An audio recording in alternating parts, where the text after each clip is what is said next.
Hi everyone, this is my presentation on polar plot and its use. So this is my lecture 13 in control systems lecture series. In the last lecture, I have introduced the frequency response analysis. I have also done correlation between frequency domain specifications and time domain specifications.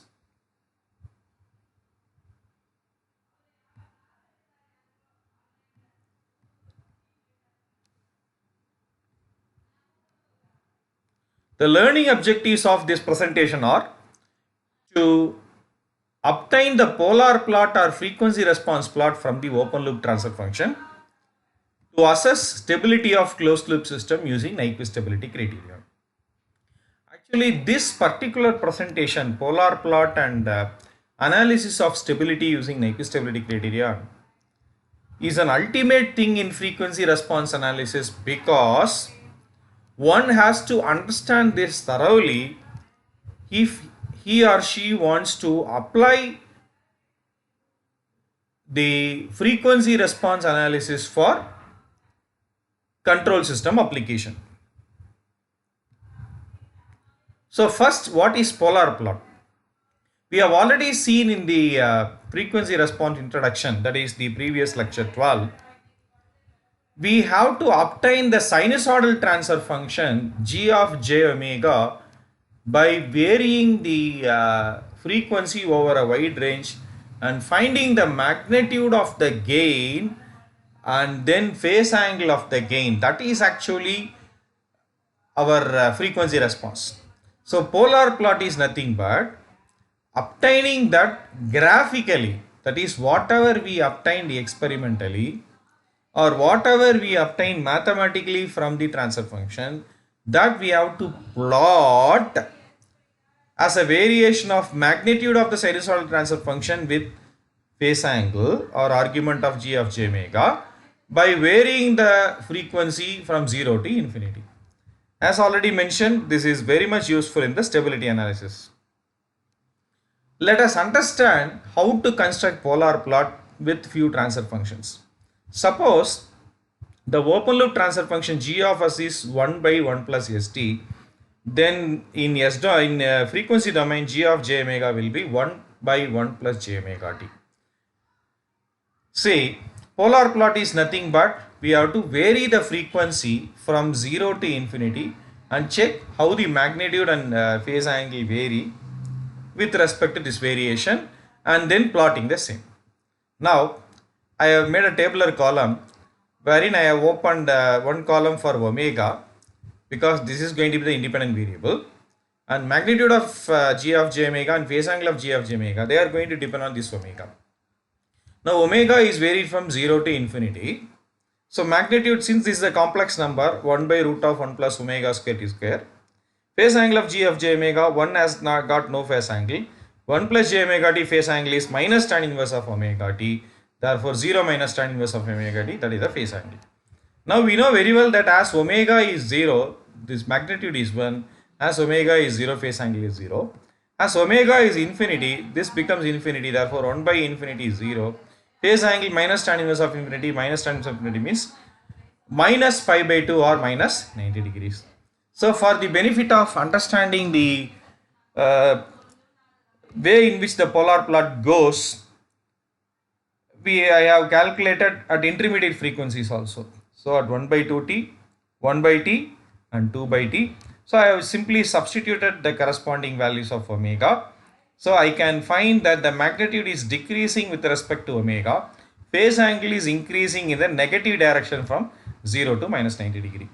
So if I plot a graph with the real part of g of s like this, imaginary part of g of s like this. So this is 0 degree, minus 90 degree line, minus 180 degree line, minus 270 degree line. So this is imaginary part, real part.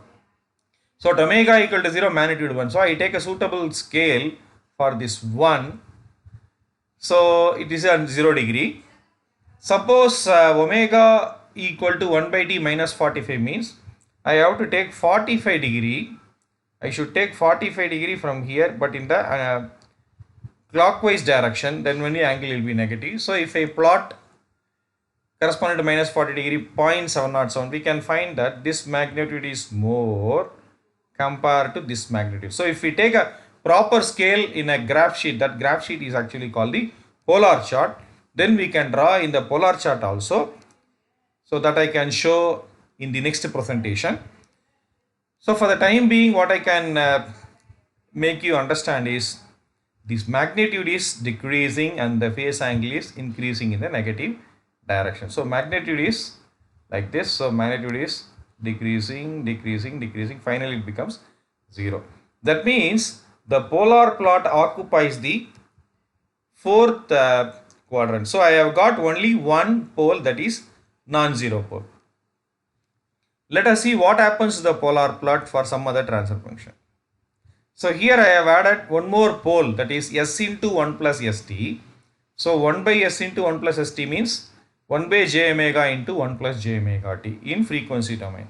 So as usual, omega is varied from 0 to infinity. So I am seeing the magnitude variation and phase angle variation. Because of the polar origin j omega, definitely magnitude is infinity at omega equal to 0. Phase angle is minus 90 minus tan inverse of omega t, because j omega is 90 degree, this is tan inverse of omega t. So phase angle expression is this. So omega equal to 0, this is 0, so minus 90 degree. So omega infinity, magnitude is 0, phase angle is minus 90, this is minus tan inverse of infinity minus 90. So totally minus 90 minus 90 minus 180. That means I have an infinite magnitude with minus 90 degree at 0 radian per second. I have 0 magnitude minus 180 at infinite frequency. So how to plot infinite magnitude? It is not possible, right? So to overcome this situation, g of j omega is separated into real and imaginary parts. So what I have done is, I have multiplied both numerator and denominator by conjugates of these factors. So j omega into minus j omega, therefore minus j omega comes in the numerator. 1 plus j omega t into 1 minus j omega t, therefore numerator also should be multiplied by 1 minus j omega t. That is what I have written. So j omega into minus j omega is omega square. 1 plus j omega t into 1 minus j omega t is 1 plus omega square t square. So if I simplify this and write real part and imaginary part separately, so this is the real part, and this minus 1 by 1 omega into 1 plus omega square t square is imaginary part. So as omega tends to 0, this is 0, so minus t minus this is infinity. Therefore, the magnitude becoming infinity only because of imaginary part, so real part being minus t. Therefore, I have to have minus t on the negative real axis. Therefore, let me draw a line, a vertical line, and this should be t, that is minus t. Therefore, omega equal to 0 infinity means I have to have starting point of polar plot at the intersection of this and this, which cannot be shown here. There should be some distance because these two will meet only at infinity. So j infinity, that is when the imaginary part becomes minus infinity. So that means this line, minus t line, is a asymptote to this.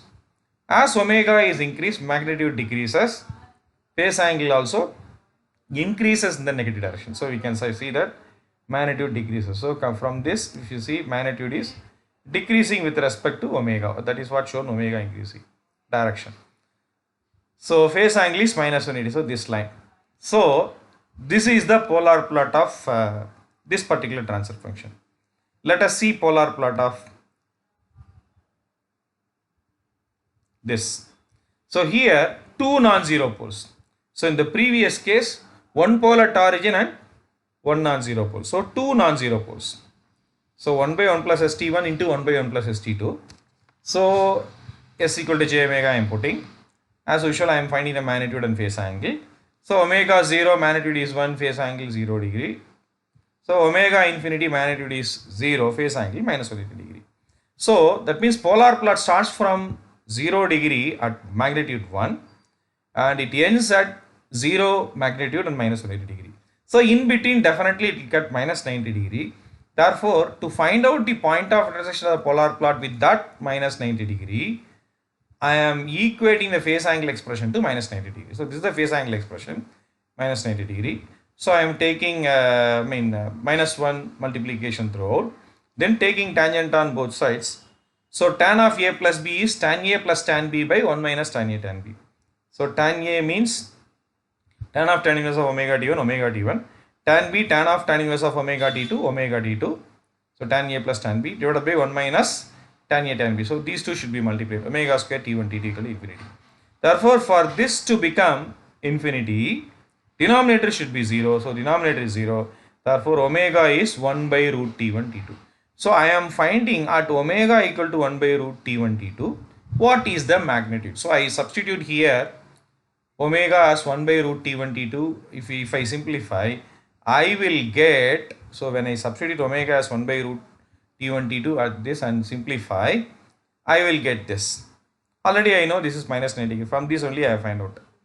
So that is this magnitude. So omega equal to 1 by root t2. This is the magnitude. So this shift.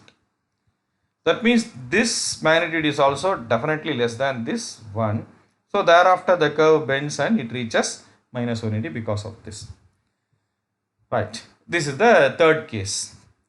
The fourth case, I am adding a pole at origin, that is 1 by s into 1 plus st1 1 plus st2. So that means one more pole is added. So because of pole at origin, magnitude will be infinity at omega equal to 0. Of course, magnitude expression, phase angle expression as usual we can do from this. So omega 0 magnitude infinity, phase angle minus 90 degree. Omega infinity magnitude 0, phase angle minus 270 degree. Because of minus 90, minus 90, minus 90 when omega tends to infinity. So first we have to find out where it intersects minus 180 degree, because it goes from minus 90 to minus 270. Therefore, the phase angle expression should be equal to minus 180 degree, multiplying by minus 1, then taking tangent on both sides. If we do as shown in the previous slide, we will get omega t1 plus omega t2 divided by this equal to infinity. So omega equal to 1 by root t1 t2. So this is one thing. Second thing is I am getting infinity magnitude. Therefore, whenever I get infinite magnitude, I should see which is contributing to infinity, because that I have shown in the not previous slide, before that I have shown, that is for 1 by s into 1 plus st case. So real part and imaginary part I am separating. Therefore, what I am doing is I am multiplying the both numerator and denominator by conjugates of all the factors of denominator. So minus j omega into 1 minus j omega t1 into 1 minus j omega t2. So these conjugates. Therefore, denominator also should be multiplied. So j omega into minus j omega omega square. 1 plus j omega t1 into 1 minus j omega t1 is 1 plus omega square t1 square. 1 plus j omega tt into 1 minus j omega tt is 1 plus omega square t2 square. So if we multiply and simplify, then we will get this as the real part and minus this as the imaginary part. When omega tends to 0, that is when we make a substitution that omega equal to 0, so this is 1 plus 0, 1 plus 0, so minus of t1 plus t2, and this is going to be infinity, so minus j infinity. That means I should have a t1 plus t2 line, that is this. Therefore, this line and the polar plot starting point, they will meet at minus j infinity. That is what omega tends to 0. So you cannot show that as intersection now. So thereafter what happens is the magnitude is decreasing, phase angle is also going from minus 90 to minus 180, then minus 270 degree, and magnitude becoming 0. So this magnitude, this frequency is shown 1 by root t1 t2 here. And what is the magnitude that is shown by substitution? That magnitude is only this magnitude. Anyway, that is not shown here. What is this magnitude? But this magnitude is this. So this is the polar plot. Now, consolidating all these polar plots, all these 4 polar plots, we can make some useful conclusions that we can see. So initially we have 1 by 1 plus j omega t. So polar plot from 0 to minus 90 degree. So there was only one non-zero pole. That means pole was not at origin. I have added one more non-zero pole. That means 1 by 1 plus j omega t. I am adding one more factor. So 1 plus j omega t1 into 1 plus j omega t2. So addition of one non-zero pole, what happens is, instead of polar plot getting ending here, it cuts minus 180 degree, minus 90 degree, then it reaches minus 180 degree and then becoming complete. So here omega 0, it starts here, it comes here, and then anyway this we have already seen in the previous slides. Only consolidation has been done. So addition of a non-zero pole shifts the high frequency portion of the polar plot by 90 degree. So adding a non-zero pole rotates high frequency portion by 90 degree in clockwise direction. So clockwise direction. From here to here, if you see, there is a pole at origin here. So I am adding a pole at origin to this transfer function. So what happened is 0 to minus 90 degree, here minus 90 to minus 180. Therefore, it has shifted both the low frequency and high frequency portions by 90 degree in clockwise direction. When I add only one non-zero pole, only high frequency portion is shifted. When I add a pole at origin, both the low and high frequency portions are shifted by 90 degree in clockwise direction. Moreover, at low frequency portion, the magnitude is infinity, which was not the case before adding a pole at origin. For that only we are drawing this line. From this to this, if you see, I am adding one more non-zero pole. That means one pole, one non-zero pole, one pole, one non-zero pole, another non-zero pole. Therefore, when you add a non-zero pole, what happens? High frequency portion gets rotated by 90 degree in clockwise direction. Therefore, instead of completing here, it goes like this and then comes here. That is what has happened. So it goes like this and has come here. Or if you want to analyze this from here, that way also I can do. So here one pole is added at origin. So when you add a pole at origin, what happens? Both the low and high frequency portions are shifted by 90 degree in clockwise direction. So instead of 0 to minus 180 degree, it will be minus 90 to minus 270 degree. But with the difference that at low frequency portion it is infinity, whereas this is not the infinity. So all these are consolidated here. So adding a non-zero pole rotates high frequency portion by 90 degree in clockwise direction. Adding a pole at origin rotates low and high frequency portion of polar plot by 90 degree in clockwise direction. Now let us see how this polar plot is useful in the stability studies. So for that we should understand the concept called principle of argument, which is nothing but angle. So already in time domain analysis, we have done the stability analysis using root locus technique.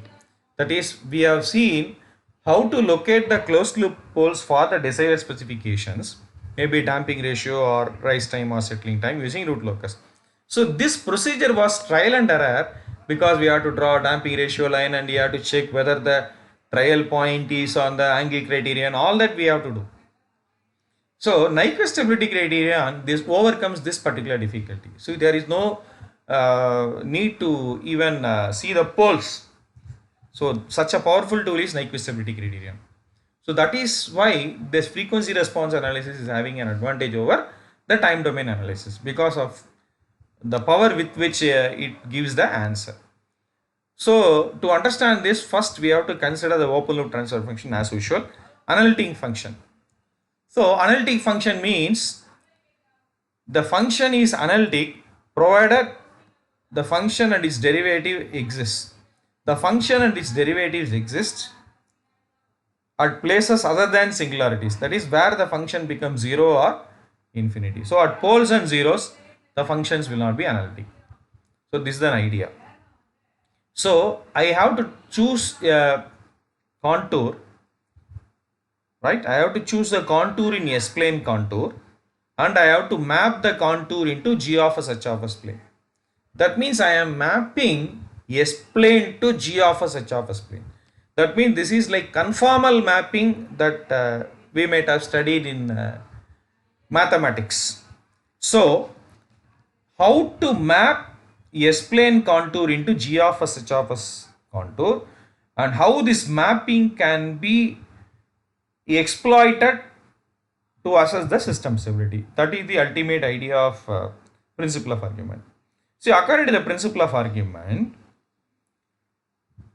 the contour in G of S H of S plane corresponding to the S plane contour will encircle the origin P minus Z times.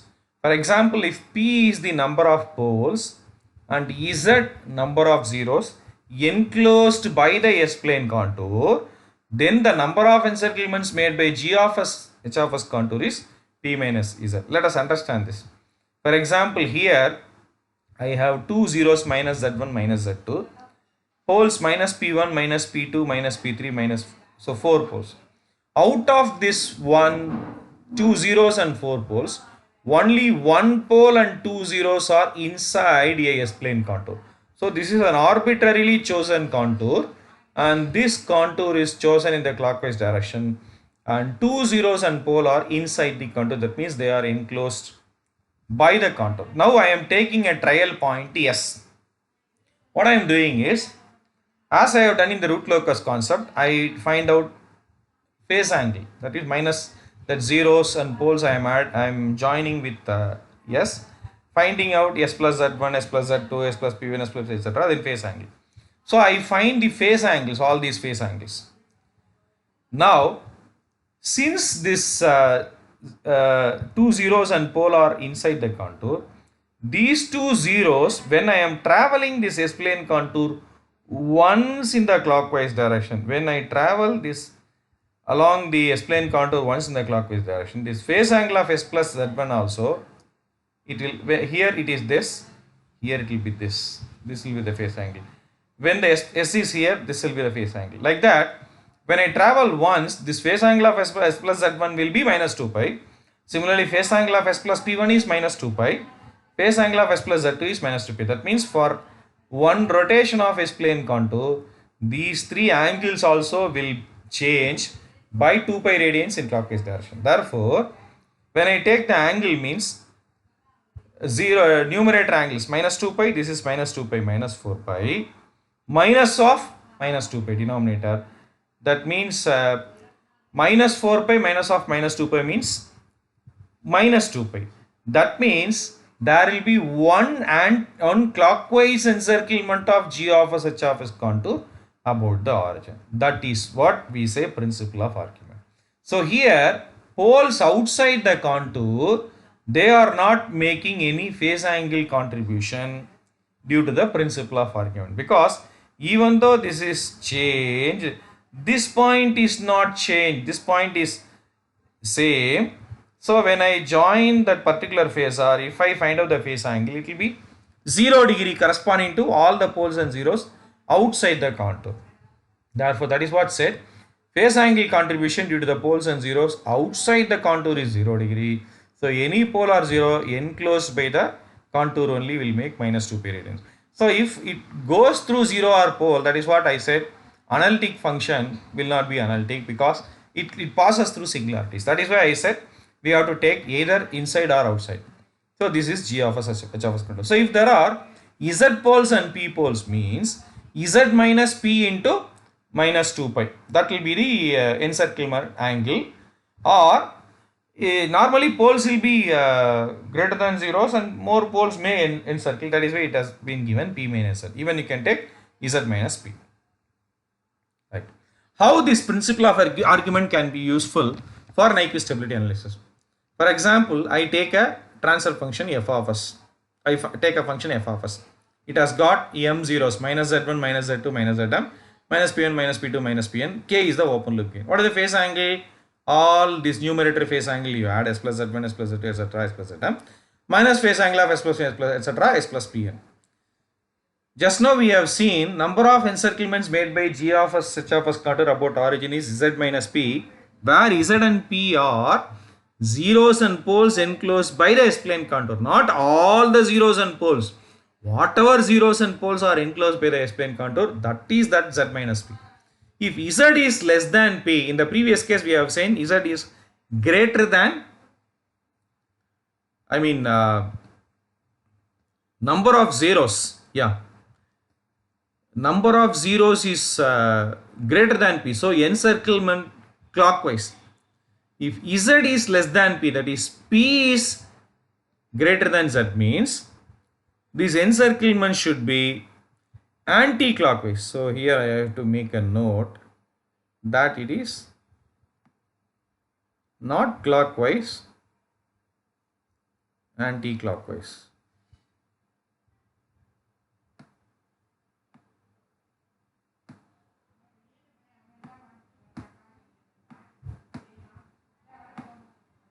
Right.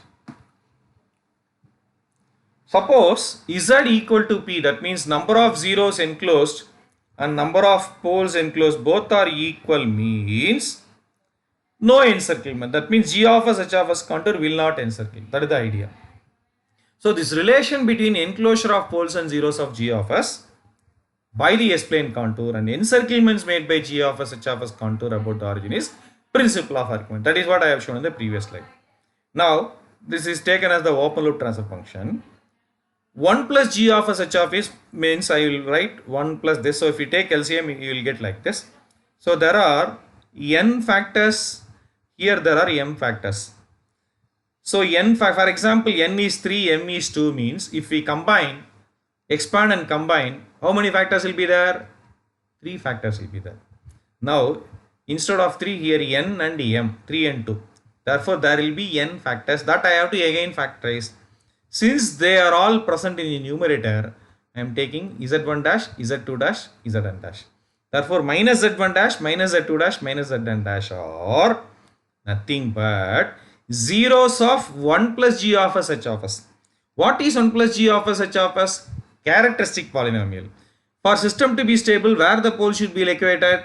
In the left half of S-plane. Therefore I have to check whether the poles of 1 plus g of s h of s are present in left half of S-plane or right half of S-plane. Therefore I have to check whether zeros of 1 plus g of s h of s, that is minus z1 dash, minus z2 dash, etc., minus zn dash are present in left half or right half of S-plane. So minus p1, minus p2, etc., minus pn are nothing but open loop poles, which are also poles of the 1 plus g of s h of s. That means poles of 1 plus g of s h of s, poles of g of s h of s remain same, whereas zeros of 1 plus g of s h of s are different, zeros of g of s h of s are totally different. So here there are n zeros, only m zeros. So all poles should be in left half. So we have to investigate any zero of 1 by 1 plus g of s h of s is present in right half of S-plane for assessing system stability. So to understand this, we have to choose the contour. So we are choosing a contour in such a way that contour encloses all zeros and poles which are present in the right half of S-plane. Such a contour is called Nyquist contour. This is straight line segment C1. This is straight line segment C2. This is infinite radius semicircular arc. What is this C1? J omega, because positive imaginary axis, where omega varied from 0 to infinity. That is what written here, C1 j omega. What is this? C2 minus j infinity to 0. Therefore omega varying from 0 to infinity minus j omega. That is written here. What is this C3? It is a circular arc. Circular means what will be the form, polar form? R into e power j phi. So we can have some phi. That phi also we can draw. For example, I make a point S somewhere here. Therefore, this is my point S and this is my angle phi. So this S only I have written as C3. So C3 is equal to R into e power j phi. So here I have to take the entire half right half of S-plane, means this radius should be infinity. This is the radius R. This is the radius R. This is the phase angle phi. So R radius tending to infinity, phi varying from.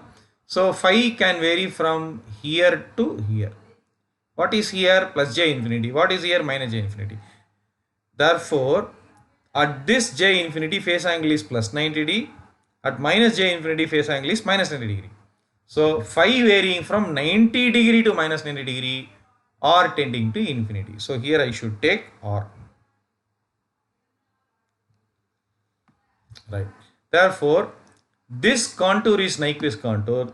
Such a contour I want to map in G of S H of S plane. Right. So for closed loop system to be stable, as I already said, no zeros of 1 plus G of S H of S should be in right half of S plane. That is, characteristic equation roots should not be in the right half of S plane. That means poles of the closed loop transfer function or zeros of the denominator polynomial should not be in right half of S plane.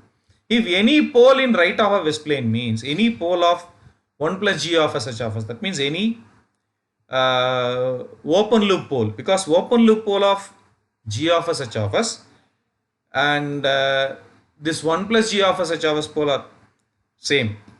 So any pole is that I have already shown in the previous slide. Yeah, this pole and this pole, they are same. This pole only I am talking about. So if any pole is there means that will be inside the S-plane contour.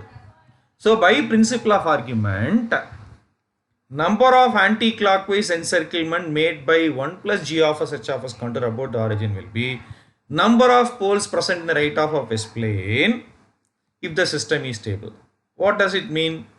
If the closed loop system is stable, meaning that if the closed loop system is stable, that means this 1 plus G of S H of S zeros minus Z1 dash minus Z2 dash minus Zn dash will not be present in right half of S plane, but these may be present in right half of S plane. These are nothing but poles of 1 plus G of S H of S.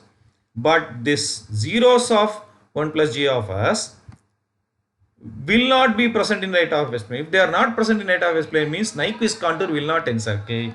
If Nyquist contour will not encircle means, what does it encircle? It encircles only poles of 1 plus G of S H of S. If at all the poles are present in right half of S plane, that only it will enclose. So by principle of argument, Z minus P, Z is 0, P means number of poles.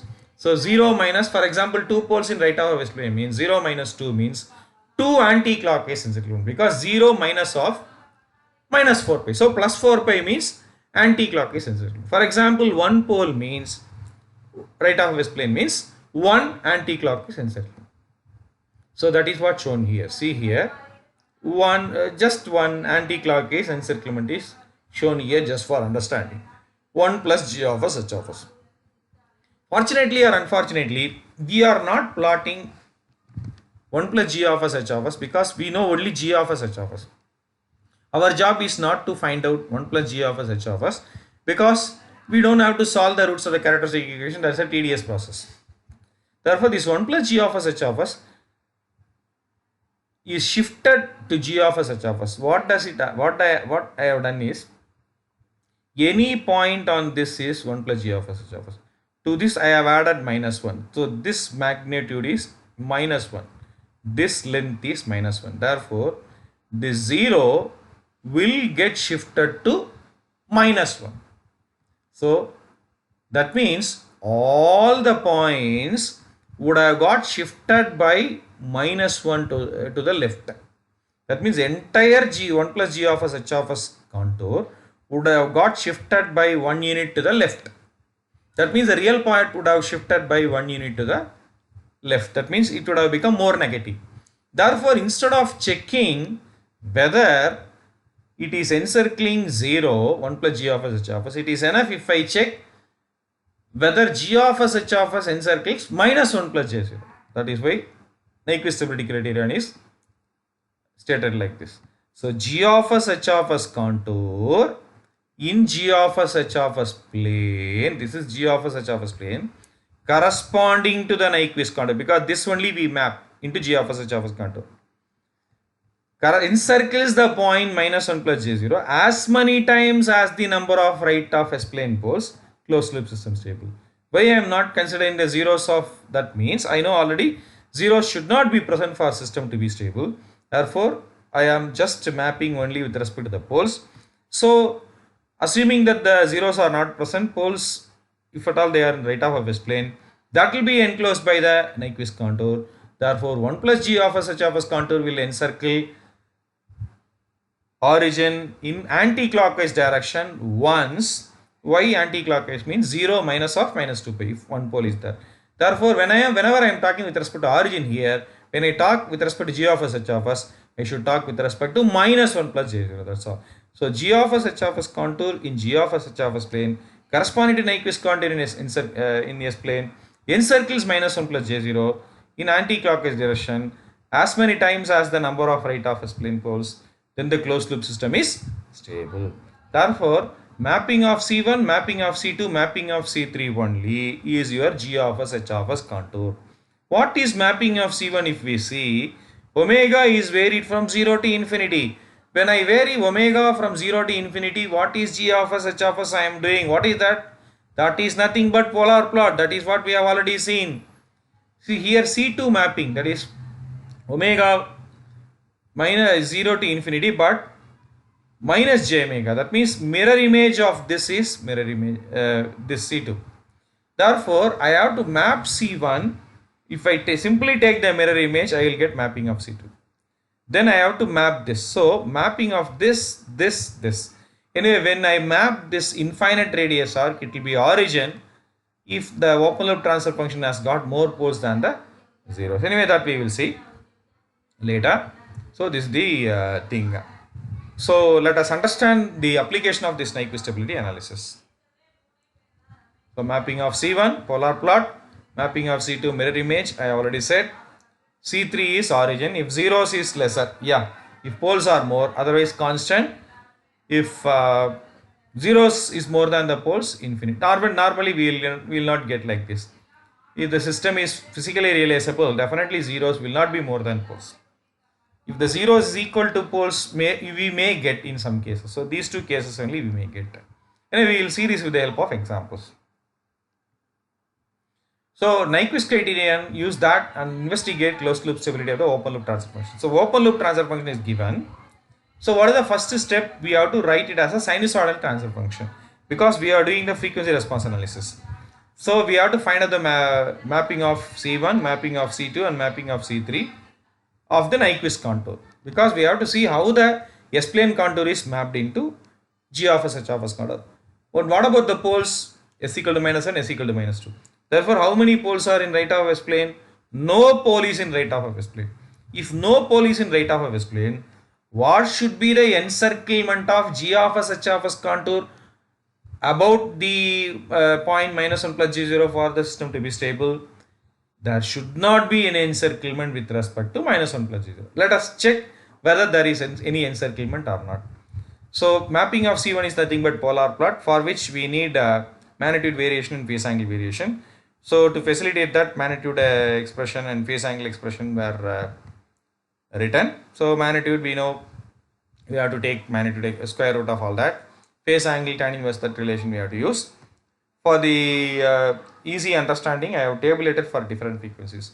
So magnitude is 25, phase angle 0. Magnitude is 0, phase angle minus 20 at infinity. So this is at 0 radian per second. So magnitude decreases, phase angle goes from 0 to minus 180 because there are two poles. We have already seen in the generalization of polar plot. That is second type of transfer function when we started polar plot. So mapping of C1 is polar plot. So C1 is nothing, this mapping is polar plot. So when we, that is what we can plot from this. So take the mirror image to get the mapping of C2. The third one, this we have to map, this C3 only we have written R into e power j5. So that means R into e power j5 we have to put wherever I have S here. So as S tends to infinity, phi varying from 90 to minus 90, that is your C3 mapping that we have already seen here. Yeah, that is I have explained with this particular slide. The same thing I have to apply here. So when I put R equal to infinity, this will become 0. So mapping of C3 is simply origin. That is what I said. Whenever number of poles is more than the number of zeros, definitely mapping of C3 is origin. So we need not worry about it at all. So let us see the polar plot and other things. Yeah. So when omega varying from 0 to infinity, this is going to be the polar plot. That is G of j omega, H of j omega. Correct? G of j omega, H of j omega. So magnitude 25, So it is decreasing, but phase angle is increasing in the negative direction. This I have to take the mirror image. So this is the mirror image. So this portion is mirror image of this. So this only we draw, and this mirror image is this. So minus 1 plus j0 definitely somewhere here. So this is at omega equal to infinity. This is at omega equal to. Therefore, this does not encircle minus 1 plus j0. Therefore, since it is not encircling minus 1 plus j0, closed loop system is definitely stable. So no encirclement of g of s h of s contour about minus 1 plus j0. Since there is no pole and no encirclement, closed loop system is stable. Anyway, to find out the intersection of polar plot with the negative imaginary axis, this we have already explained in the generalization also. This, if we want, we can do. Otherwise, even we can leave. For analyzing the stability, this is not at all required. To find out the intermediate point, maybe we can use this. All these things are self-explanatory. One more problem. So here, 1 0 minus 3, one pole at minus 1, another pole at plus 1. So this is g of j omega, h of j omega. So magnitude I can write from this. Phase angle I can write. So here when I write the phase angle, I have to be careful, because this is a pole in the right half of S plane. So minus 1 plus j omega is the factor. Normally minus 1 plus j omega means the point will be in the second quadrant. So whatever angle I calculate, I should subtract from 180 degree. That is what mathematics says. So this is tan inverse of omega 3 phase angle. This is tan inverse of omega minus of this phase angle. First forget about this minus 1, tan inverse of omega. So 180 minus. So we can take it as a thumb rule. Whenever any point is present in the second quadrant, whatever phase angle we find out, first you eliminate that negative sign and find out, then subtract from 180 degree that angle. That's all. So minus tan inverse of omega, minus of minus plus, they cancel each other. So tan inverse of omega 3 minus 180 degree. So as frequency is varied, how magnitude and phase angle they are varying, we have to say. See, when the magnitude is varied, when the frequency is varied, magnitude varies from 3 to 0. Quite obvious from this. Phase angle, when omega equal to 0, it is tan inverse of 0 minus 180. When omega is infinity, tan inverse of infinity is 90 minus 180 minus 90. So magnitude varies from 3 to 0, phase angle varies from minus 180 to minus 90 when frequency is varied from 0 to infinity. So this is going to be the polar plot variation. So mapping of C1 is nothing but whatever we draw from this is mapping of C1, and mirror image is mapping of C2. This is mapping of C3. We have already seen in the previous case also, whenever the number of poles is greater than the number of zeros, definitely mapping of C3 is origin. So here also we don't have to check that. So no need to write g of s, h of s is equal to r into e power j phi, as r tends to infinity phi varying. All that no need to write. We can definitely say that it is going to be origin only, mapping of C3, because number of poles is greater than the number of zeros. Therefore, mapping of C1 is polar plot. So minus 180 to minus 90. So minus 180, magnitude is 3. So 3 minus 3 plus j0, that point. As frequency is increased, this magnitude is decreasing, and then phase angle is decreasing in the negative direction. So minus 180 to minus 90. So this goes in this direction. So this direction.